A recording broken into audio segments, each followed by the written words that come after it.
seja tão bonito, tão rico, e como é importante a formação, como bem foi dito. Fides querent intellectum, né? A fé necessita do intelecto. Então, dedicar-se à formação, ao aprendizado, é fundamental para que a nossa fé, que é a fé mais bonita que tem, vocês desculpem, mas eu sou um homem apaixonado pela fé católica, claro. É a Ferrari das religiões. Não adianta ter uma Ferrari se você não sabe dirigir, né?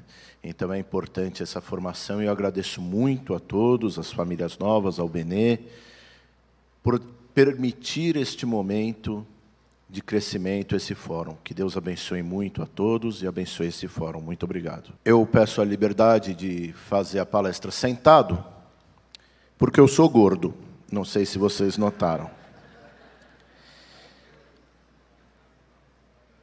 A palestra, o fórum, tem um tema muito importante.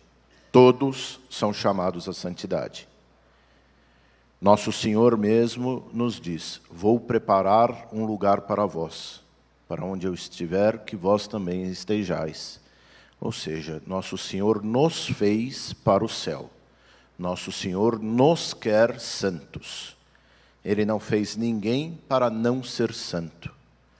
Cabe a nós aceitarmos ou não esse convite de Nosso Senhor.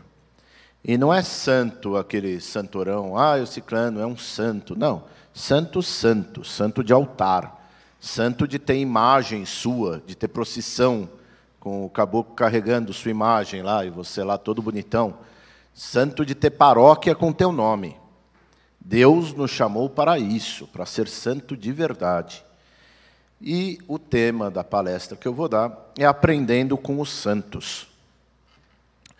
Para aprender com os santos, eu achei que seria interessante, primeiro, nós entendermos o que é santo. De onde surge o termo santo? E nós temos duas culturas distintas, que são base do cristianismo, a cultura grega e a cultura romana. No grego, a palavra santo é ágios. E o que quer dizer o ágios? O ágios é aquele que é separado para Deus. Tudo que é separado do mundo para Deus é ágios, é santo. Então, uma oferenda a Deus é separada do uso comum e vai para Deus, então é ágios, é santo. Um homem, uma mulher, separado do mundo para Deus, é santo.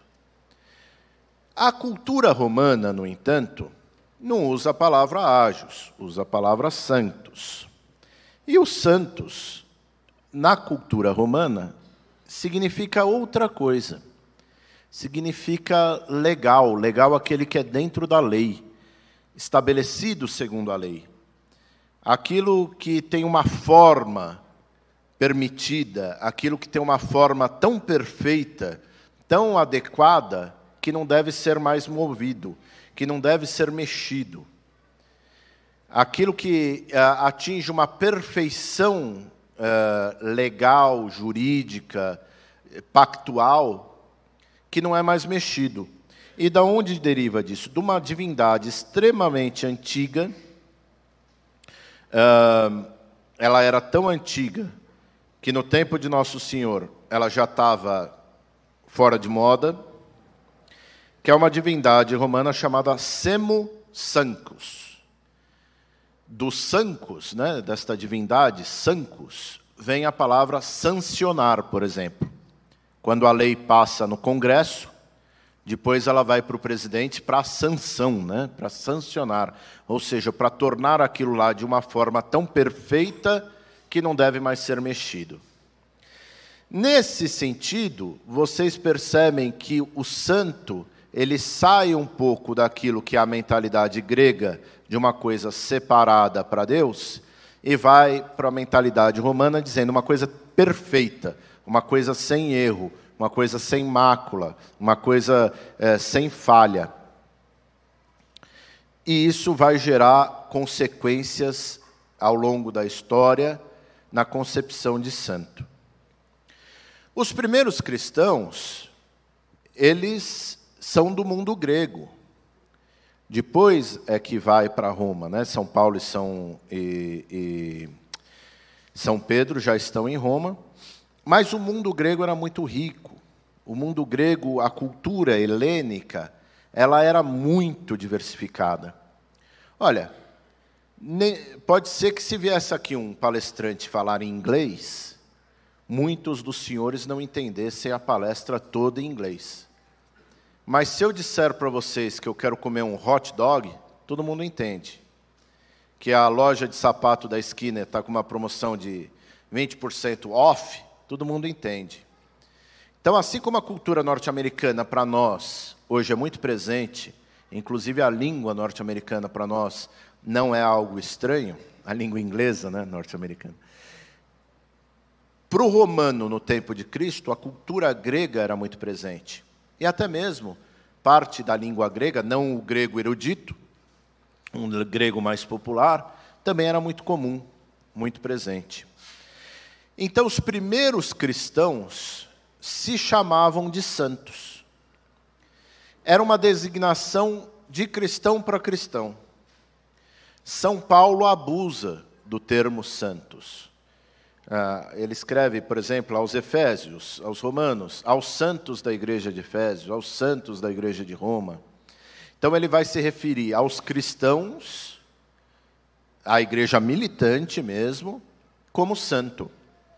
Atos dos Apóstolos, então, que é uma obra possivelmente de São Lucas, ela vai colocar o termo santo em vários pontos, não se referindo a quem está no céu, se referindo a quem está na terra, se referindo ao outro cristão. Então, temos, por exemplo, Atos 9:13. Senhor, de muito tenho ouvido a respeito desse homem, muito mal tem feito aos teus santos em Jerusalém, ou seja, aos cristãos de Jerusalém. Atos 9:32. Passando Pedro por toda parte, desceu também aos santos que habitavam na Lida, aos cristãos que habitavam na Lida. São Paulo, se confessando no capítulo 26 de Atos, encerrei muitos dos santos nas prisões. Então, naquele início de cristianismo, o termo santo é usado para todo cristão. O judeu já usava isso como povo santo, como povo eleito. Mas entre nós cristãos isso ficou muito forte. Existia um livrinho chamado Didaqué. A Didaqué, ela é um pequeno catecismozinho, é curtinho, fininho, que possivelmente os estudiosos dizem que ela foi escrita por volta do ano 70. E a Didaqué, olha só como a nossa igreja ela tem alicerce. No ano 70 já tinha um pequeno catecismo. A Didaqué vai se referir aos cristãos como santos. Aqui eu tenho um pedacinho dela que vai falar. Conforme foi dito, o Senhor virá e todos os santos estarão com ele. Então o mundo assistirá ao Senhor chegando sobre as nuvens do céu. Nós estamos falando dos santos que estão na terra, dos cristãos que estão na terra. Quando nós rezamos o credo, o credo não é uma oração qualquer. O credo é uma super oração. O credo é o resumo da nossa fé. O credo ele tem 12 verdades, e quem não acredita naquelas 12 verdades não é cristão. Eu duvido um pouco da remissão dos pecados, então você não é cristão. Se converta. Quando você chegar na porta do céu, São Pedro vai perguntar: sois cristão? Você vai falar: sou. Ele vai falar: então reza o credo. Entendeu? O credo, ele fala algo muito interessante. O credo é antiquíssimo, né? Nós temos o credo niceno-constantinopolitano, que é do século IV, mas nós já temos o símbolo apostólico, que é aquele mais curto, mais enxuto, que remonta ao primeiro século.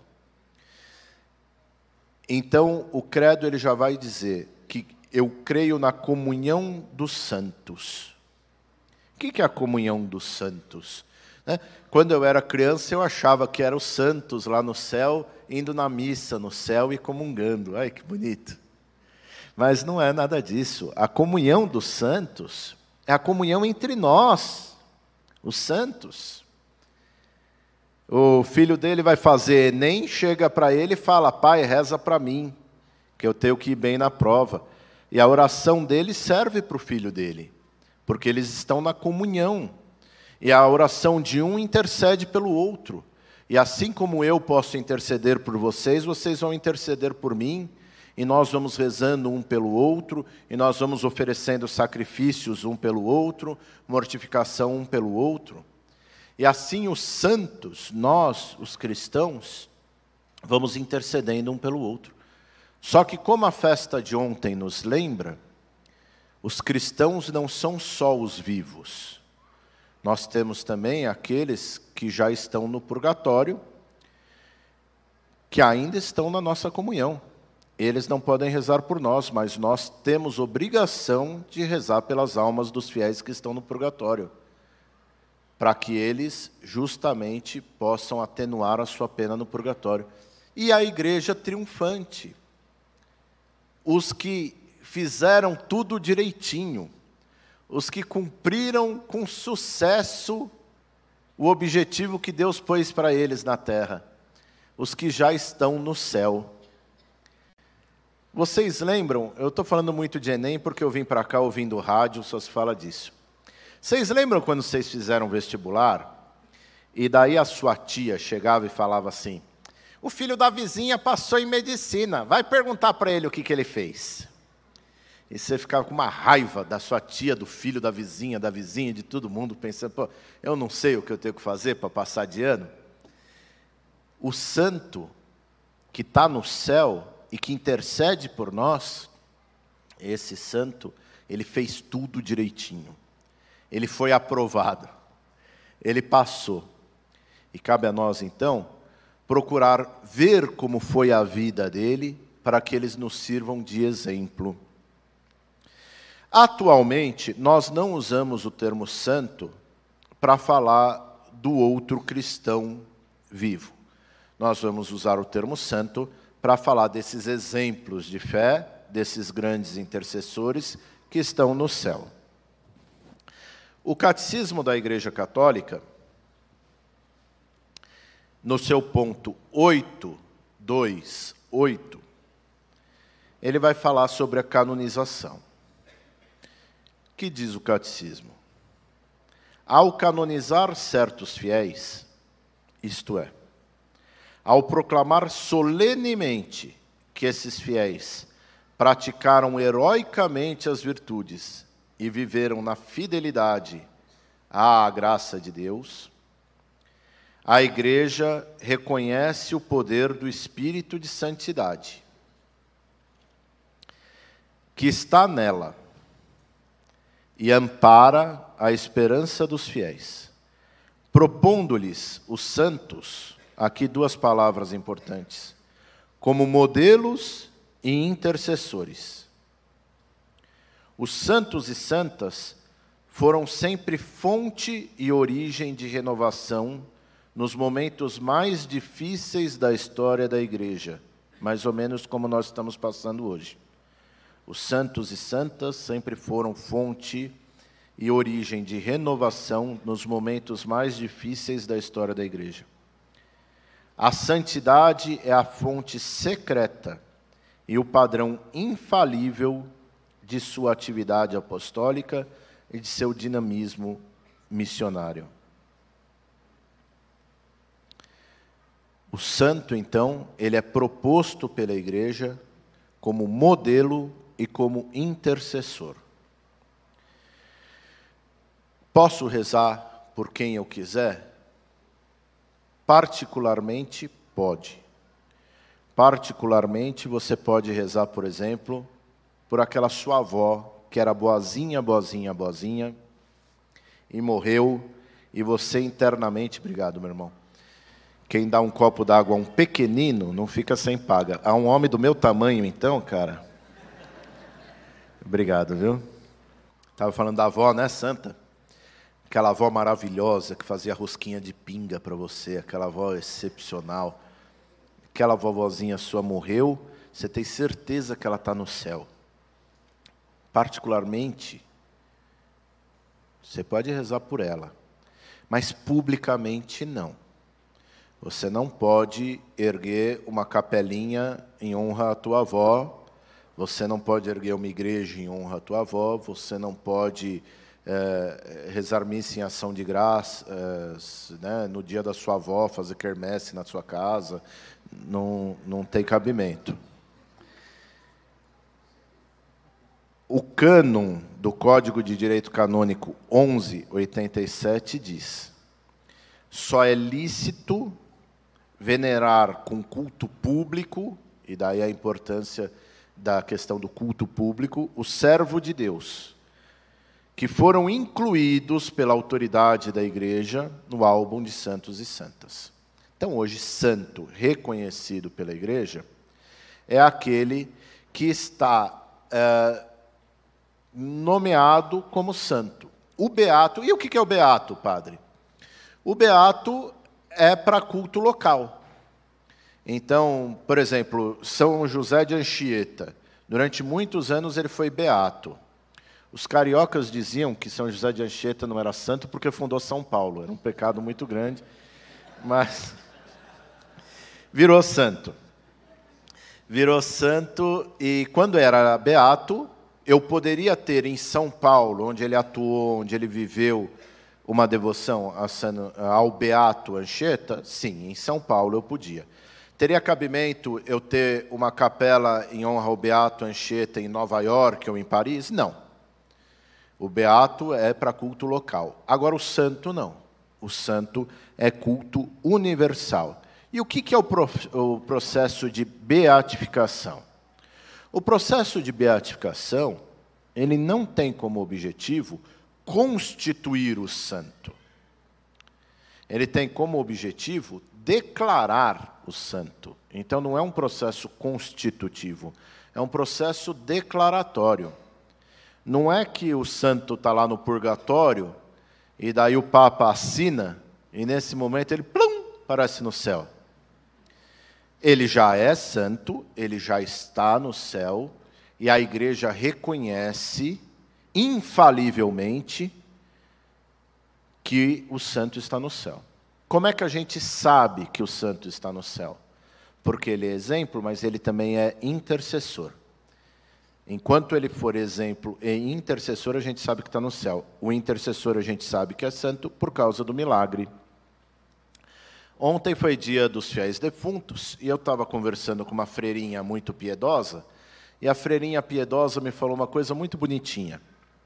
Ela falou assim: ai, padre, eu adquiri muita devoção pelas almas do purgatório.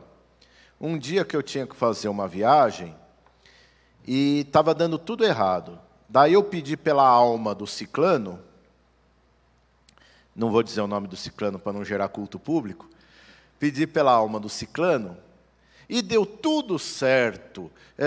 Apareceu um outro voo, teve até uma mulher que pagou a diferença para mim no aeroporto. E daí eu fiquei muito devota da alma do purgatório, porque o ciclano intercedeu por mim. A freirinha é uma santinha, mas ela não entendeu bem o conceito de santo. Se o ciclano intercedeu por ela, ele não está no purgatório. Porque do purgatório não dá para interceder. Se o ciclano intercedeu por ela, e essa intercessão gerou um milagre, claro que voo em aeroporto não é milagre, né?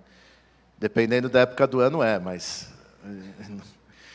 quer dizer que o ciclano está no céu. Então o milagre é isso. É claro, qual que é o problema nosso? O problema nosso é que a gente não consegue rezar para um santo. A gente vai pegar a lista telefônica inteira lá do céu e vamos um por um. E daí, quando sai o milagre, a gente não sabe se foi por mérito do Beato ou de Santo Antônio, São José, São Pedro, que eu também pedi. Mas a intercessão de um santo gerando milagre, por isso a devoção particular é permitida, ela vai permitir esse processo declaratório de que aquela alma está no céu. Muito bem. E nós, que não morremos ainda? Ainda, todo mundo aqui vai morrer. É chato dizer isso, né? Mas é verdade. Nós somos santos ou não somos santos? A Lumen Gentium, que é um documento do concílio, a Lumen Gentium no seu número 48, vai falar da gente. Já chegou, pois, a nós a plenitude dos tempos. Sim, com a encarnação de Nosso Senhor. A restauração do mundo foi já realizada irrevogavelmente e, de certo modo, encontra-se já antecipada neste mundo. Com efeito, ainda aqui na terra, a Igreja está areolada de verdadeira, embora imperfeita, santidade, enquanto não se estabelecem os novos céus e a nova terra em que habita a justiça. A Igreja peregrina, nós, nos seus sacramentos e nas suas instituições que pertencem à presente ordem temporal, leva a imagem passageira deste mundo e vive no meio das criaturas que gemem e sofrem as dores do parto, esperando a manifestação dos filhos de Deus. Ou seja, nós somos santos, já e ainda não. Nós temos, sim, de certo modo, uma santidade que nos traz Jesus Cristo, que nos traz a Igreja que é santa em sua origem, mas nós ainda temos as máculas desse mundo. Então, nós não usamos o termo entre nós, mas, é claro, nos documentos antigos, como o credo, nós vamos usar, mas entre nós não vamos mais utilizar aqui o termo os santos, né? Os santos de Carapicuíba, os santos de São Paulo, não vamos usar esse termo para nós, os vivos. Santos são intercessores. A igreja triunfante, a igreja que está no céu, eu não preciso mais rezar para Santo Antônio ir para o céu, porque Santo Antônio já está no céu. Eu rezo em honra a Santo Antônio para aumentar a glória dele, mas ele já está salvo. Agora é Santo Antônio que vai rezar por mim, porque ele já cumpriu o caminho, ele já está no céu. Mas muito mais do que eu rezar para Santo Antônio é péssimo exemplo para um padre falar, né, cara? Porque é o santo casamenteiro. Não vou rezar para Santo Antônio. Vou rezar para São Nicolau de Bari, protetor dos endividados. Muito mais do que rezar para São Nicolau de Bari pagar minhas dívidas, tirar meu nome do SPC, eu vou procurar a vida de São Nicolau de Bari para saber o que ele fez de certo. São Nicolau de Bari, vulgarmente conhecido como Papai Noel, era um homem de tamanha generosidade, de tamanha caridade, que quando ele sabia que tinha alguém numa situação financeira ruim, ele, para não humilhar dando dinheiro, e não ficar aquela sensação de que o cara estava devendo para ele, São Nicolau de Bari colocava o dinheiro num saquinho e ou punha na janela ou jogava pela chaminé da casa. Por isso a ideia do Papai Noel descendo pela chaminé ou a meiazinha na janela, né? Um homem da caridade. Então, se eu sou o verdadeiro devoto de São Nicolau de Bari, eu devo ter São Nicolau como meu intercessor, sim, mas como meu exemplo. Eu devo também ser um homem da caridade. Se eu tenho devoção por o santo das causas urgentes, né, Santo Expedito, eu não posso ser um procrastinador. Eu não posso ser uma pessoa que deixa tudo para a última hora. Se eu sou verdadeiro devoto de Santo Expedito, eu tenho que ter Santo Expedito como meu intercessor, para pedir para ele, sim, e ele vai interceder, porque ele está junto do céu e há uma comunhão entre nós, mas ele tem que ser exemplo da minha vida. Eu tenho que ser uma pessoa que queira resolver as coisas no momento certo, não deixar para amanhã. Assim sendo, meus irmãos, nós temos que ver o santo não como um guichê de pedir coisa, né? Uma vez eu ouvi uma expressão, achei muito curioso, que falou que a Bíblia não é catálogo da Avon, que a gente só abre quando tem que pedir alguma coisa, né? A Bíblia e todos os livros santos, nós temos que abrir para rezar, para agradecer. E os santos mesmo, eles têm que ser para nós um exemplo. Nós temos, na nossa lei litúrgica, no missal, 2 prefácios dos santos. Prefácio é um trechinho da missa, antes da consagração, depois do Senhor esteja convosco, Ele está no meio de nós, corações ao alto, nosso coração está em Deus. Tá? O padre começa a falar, na verdade, né? Na verdade, temos aqui 2 prefácios dos santos, os 2 vão falar de exemplo. Então, o prefácio número 1. Nos vossos santos e santas, ofereceis um exemplo para a nossa vida. A comunhão que nos une, a intercessão que nos ajuda. Assistidos por tão grandes testemunhas, possamos correr com perseverança no certame que nos é proposto e receber com eles a coroa imperecível, por Cristo Senhor nosso. E o prefácio 2. Pelo testemunho admirável dos santos e santas, revigorais constantemente a vossa igreja, provando o vosso amor para conosco.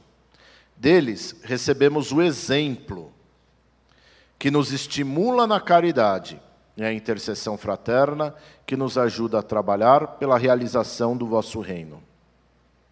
Então, os santos, eles são nossos exemplos. Agora ocorre algo na vida da igreja que vai deturpando um pouco essa questão do santo como exemplo. E o que é? Ressaltar muito as qualidades extraordinárias do santo. Qualidades tão extraordinárias que não me servem de exemplo. Por exemplo, santo que voa. É legal pra caramba. Não vou discutir. São Pio de Petraltina tem relato de aviador da Royal Air Force, da RAF inglesa, que os caras estavam sobrevoando a Itália, de repente viram um frade franciscano fazendo assim, para não bombardear. E adivinha quem era, né? Tem um que é o melhor de todos, São José de Cupertino. São José de Cupertino era um homem extremamente ignorante. Para usar aqui um linguajar mais popular, São José de Cupertino era burro, coitadinho. Não aprendia nada, era zombado pelos outros porque ele era burrinho. Mas ele voava. Ele voava. Tem cerca de 70 episódios de levitação. Uma vez ele foi visitar o Papa Urbano VIII e não conseguiu visitar o Papa, porque ele voou e parou no teto. Não é brincadeira. Ele é o santo padroeiro dos aviadores. São José de Cupertino voava. Ele vai ser santo porque voava? Não. São José de Cupertino não é santo porque voava. Ele voava, mas ele é santo porque ele era humilde, porque ele era temente a Deus, porque ele vivia ajudando os outros, porque era um monge maravilhoso. E é por isso que ele é santo. Ubiquidade. Ubiquidade é legal, é estar em 2 lugares ao mesmo tempo. No trânsito de São Paulo seria de uma utilidade fantástica. São Martinho de Porres, estava aqui na América e na África ao mesmo tempo. Dom Bosco, Frei Galvão. Santo Antônio tem uma boa, cara. Santo Antônio, bom, ressuscitar morto é bacana também.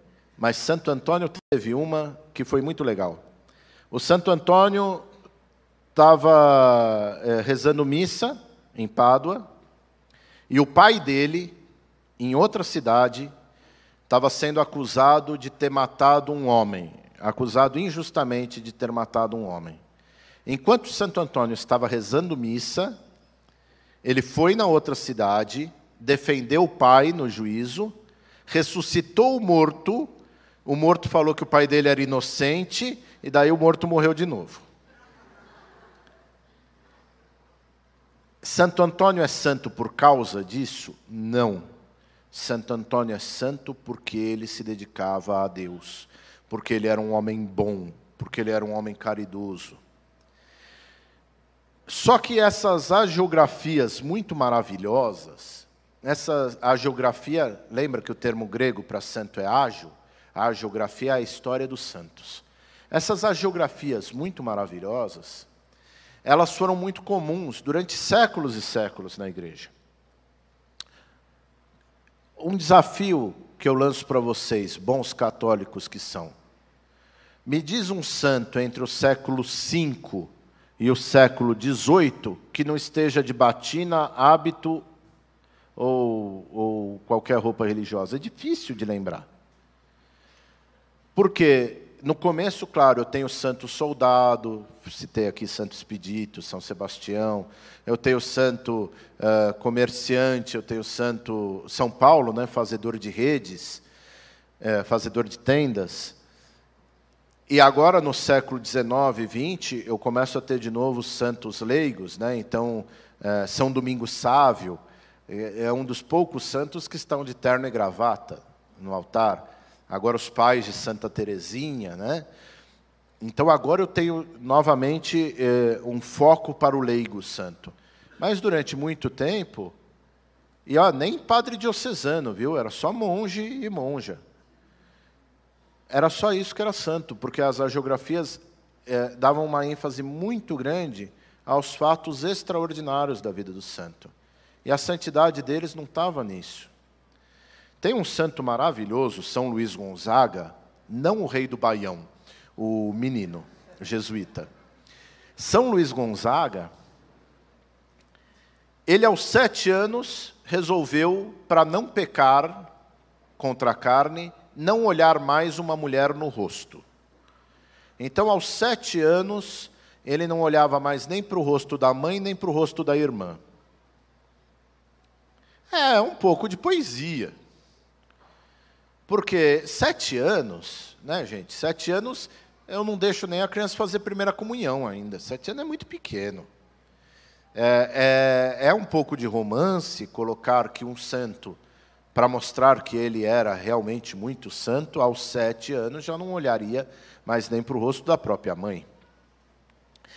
Tem um outro santo, São José Maria Escrivá, um santo recente, morreu agora na década de 70, que ele vai falar justamente dessas hagiografias maravilhosas. Então ele vai falar: não contemplamos o mundo com gesto triste. Tem prestado um fraco serviço à catequese, talvez involuntariamente, esses biógrafos de santo que queriam descobrir a todo custo coisas extraordinárias nos servos de Deus, já desde os primeiros vagidos. E contam que alguns deles, em sua infância, não choravam, e às sextas-feiras não mamavam, para guardar a sexta-feira, por mortificação. Vós e eu nascemos chorando, como Deus manda, e nos prendíamos ao peito da mãe, sem nos preocuparmos com quaresma nem têmporas. Isso é uma santidade mais verdadeira, não ligada a fatos extraordinários. E daí eu gostaria de falar um pouquinho, rapidamente, eu tenho mais pouco tempo, né? Mas eu posso ir em frente? Obrigado, vocês são muito bonzinhos. Vocês são santos. De alguns defeitos que os santos tinham. E se converteram, e se tornaram santos, e hoje estão nos altares. São Camilo de Leles. São Camilo de Leles gostava de armas, jogo de dados e baralho. São Camilo de Leles era doido por baralho. São Camilo de Leles, quando rezava a missa, ele dava a hóstia assim, ó. Mentira, brincadeira, não tem nenhum camiliano aí não, né? Santo Agostinho era mulherengo, cara. Santo Agostinho, ele rezava para Deus, ele falava assim: Senhor, faz-me casto, mas não agora. Santo Agostinho, bispo de Hipona, grande filósofo. São Francisco de Sales, então, era nervoso, ira. São Francisco de Sales era um bicho que tinha um gênio do cão. São Francisco de Sales era aquelas crianças ricas, nasceu em Castelo. Mas sabe aquela criança que a mãe não pode deixar quieto, que quando vai ver ela está maltratando a empregada, batendo nas galinhas e tal? Era São Francisco de Sales. São Francisco de Sales maltratava a visita, de bravo que ele era. Mas foi se controlando e virou santo. E ele foi se controlando a sua ira de tal forma que ele era considerado um homem da mansidão. Daí, quando ele morreu, tinha uma escrivaninha dessa, assim, que ele atendia o pessoal, foram ver embaixo, estava tudo marcado de unha. Porque ele se controlava, então a pessoa estava falando, ele estava sorrindo, assim, mas aqui embaixo da mesa, se controlava, controlou o seu defeito e virou santo. São Paulo perseguia cristãos, São Pedro era um covarde. São Pedro tem a famosa história do Quo Vadis, né? São Pedro estava fugindo de Roma, porque sabia que ia ser morto. E daí ele vê Jesus Cristo indo para Roma. E ele vê Jesus indo para Roma, vira para Jesus e fala, né? Domine, quo vadis? Senhor, para onde vais? E Jesus fala, eu vou morrer em Roma, porque você está fugindo, então quem vai morrer lá de novo sou eu. Daí ele se toca e volta para Roma. Então ele teve um momento de covardia, teve vários momentos de covardia, mas depois ele se arrependia e voltava. Então, os santos, e estou falando aqui de santo grande, hein? São Paulo, São Pedro, os santos têm as tentações, mas eles controlam as tentações. Tem um santo aqui que eu achei fantástico. São Mark Ji Tianxiang, viciado em ópio. Um santo drogado. E ele era um médico chinês de relativa fama. Ele teve um problema estomacal e ele receitou para ele mesmo ópio. E ficou viciado em ópio. E viciado em ópio, ele não conseguia mais sair e ia se confessar. E toda semana se confessava, e toda semana caía, e toda semana se confessava, e toda semana caía. Uma hora o padre falou, você não tem arrependimento sincero, eu não lhe permito mais receber a Sagrada Eucaristia. E ele ficou 30 anos indo à missa, viciado em ópio, sem comungar, mas não deixou de se esforçar, não deixou de lutar contra o ópio. E daí ele morreu mártir na Guerra dos Boxers. E é santo da igreja. Então, meus irmãos, não é que o santo não tenha defeito. E eu, que tenho muitos defeitos, e vocês que têm alguns poucos, nós podemos ser santos. Porque todo santo tem aqui um pequeno rol de coisas que todo santo fazia. E é por isso que eles são santos. Primeira coisa do santo. O santo tem horror ao pecado. O santo tem horror ao pecado, inclusive ao pecado venial. O santo não suporta a ideia do pecado. Ele não é exigente com o outro, ele é exigente consigo mesmo, porque todo santo é humilde. Mas o santo não suporta o pecado. Então aqui um exemplo é o famoso São Damião de Molokai, um padre belga que foi para uma ilha no Havaí cuidar de leprosos, era uma ilha de leprosos. Ele fumava cachimbo. E quando ele entrava na cabana dos leprosos, ele não aguentava o cheiro. Então ele acendia o cachimbo e ficava chupando o ar por dentro do cachimbo. E como ele se penitenciava com isso? Ele falava, poxa, como eu posso ser santo se eu não consigo largar o cachimbo? Na verdade, o cachimbo permitiu que ele ficasse muitos anos sem pegar a lepra, né? Porque o vírus passava pelo forninho do cachimbo e, de uma forma ou de outra, esterilizava. Mas veja, uma coisa tão simples, uma coisa tão cândida como fumar o cachimbo, para esse verdadeiro santo, era algo que lhe causava penitência, que lhe causava dor. Então, o santo não suporta o pecado, nem o pecado venial. Vou contar uma história de um arcebispo que nós tínhamos aqui em São Paulo, Dom Duarte Leopoldo e Silva. Dom Duarte Leopoldo de Silva, tudo que é bonito em São Paulo foi ele que fez. Igreja de Santa Cecília, Dom Duarte que fez. Catedral da Sé, Dom Duarte que fez. O Seminário Central, Dom Duarte que fez. Era o Paulo Maluf do clero. Era um homem que sabia... Era um homem cultíssimo, um homem...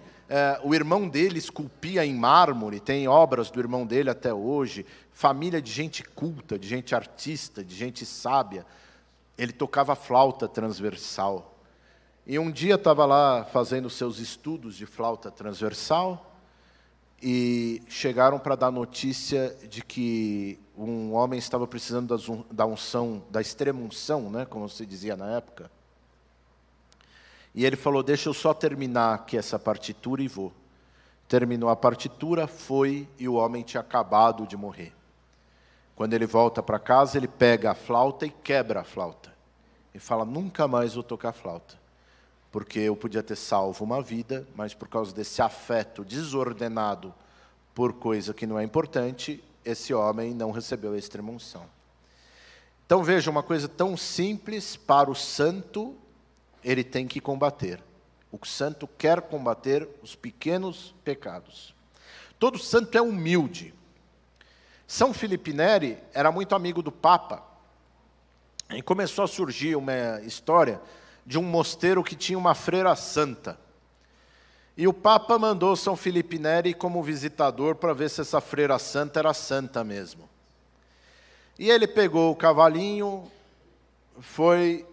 tomou uma chuva danada antes de chegar no mosteiro. Quando chegou no mosteiro, sujo, molhado, aquele cheiro de cavalo molhado, ele vira para a freira santa e fala, ô freira santa, me ajuda a tirar a bota. E a freira ficou com nojinho. Ele subiu no cavalo, voltou e falou, não é santa, não é humilde. Se não é humilde, não é santa. No relatório que ele faz ao Papa, ele fala que aquelas freiras eram puras como anjos, mas orgulhosas como o diabo. Então, não são santas. Então, falei do horror ao pecado, humildade, intimidade com Deus. Os santos tratavam Deus como amigos íntimos. Os santos conversavam com Deus, como eu estou conversando com vocês, chamando Deus de tu para tu, numa alegria de estar perto de Deus, querer estar com Deus, querer conversar com Deus, não querer passar um dia sem conversar com Deus. Como para nós é fácil ficar 2 horas conversando com uma pessoa agradável, e é tão difícil ficar 15 minutos na frente do sacrário. Os santos tinham essa intimidade com Deus. Os santos têm tanta intimidade com Deus, e um Deus não magnífico, mas o Deus próximo, que alguns santos tiveram a graça de carregar no colo o menino Jesus. Eles pediam a Deus essa graça, de tão íntimos que eles eram. Então, Santo Antônio, né? Santo Antônio tem um gordinho assim no colo. Quem que é aquele menino? É Jesus. Mas Santo Antônio viveu no século XIII, então, mas ele era tão íntimo de Deus, que Deus deu essa graça. São Benedito, a mesma coisa, e tantos outros santos, pela proximidade com Deus, pelo carinho que eles tinham com Deus. Fidelidade ao Papa. Não tem santo que não é fiel ao Papa. Veja que eu não estou dizendo que tem santo que não foi perseguido pelo Papa. Tem um monte de santo, congregações que foram perseguidas pela autoridade vaticana, pela cúria. Os jesuítas mesmo ficaram extintos durante um bom tempo. Mas o santo que é santo aceita a autoridade do Papa. Se o santo não aceita a autoridade do Papa, não é santo. Vocês vão conhecer muita gente cultíssima, piíssima, simpaticíssima, e todos os íssimos possíveis. Se essa pessoa falar do Papa com oposição, fiquem tranquilos, não é santo. A igreja é o corpo de Deus. Para estar na igreja, você tem que fazer parte do corpo. A cabeça visível do corpo é o Papa. Quer queira ou quer não. Tem Papa mais legal, tem Papa menos, tem Papa que você gosta mais. Por exemplo, vocês imaginam Pio XII, aquele homem fino, magro, elegante, bonito, hieráldico, né? Morre o Pio XII, vem o meu sósia, João 23.